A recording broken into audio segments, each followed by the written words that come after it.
Тэр жил их хүйтэн өвөл боллоо. Бас цас их орж үлээ. Сониуч хаан, чи хаана байна аа? Чи энд байсан юм уу? Бид Солонгогийн ирчгээд байгаа нь энэ юм. Танах өвлийн бэлтгэлээ үнэхээр сайн хангажээ. Тийм байна шүү. Бидэнд цас цэвэрлэх хадаас хатгаас өөр ажил байсангүй. Бид эртнээс бэлдсэн юм аа.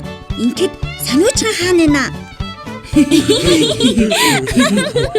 Ингээд бид та нарт зуудын аюулаас хэрхэн урьдчилан сэргийлэх талаар хэлж өгье.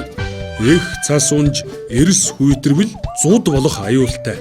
Тиймээс өвлийн бэлтгэлээ эртнээс хангах хэрэгтэй шүү. Бас өвөлжөөгөө сайн дулаалаарай. Мөн өвс тижэл, хоол хүнс, им тариа, түлээ түш, дулаан хувцаа сайн нөөцлөхөө мартваа. Сониуч хаан, чи хаана байна?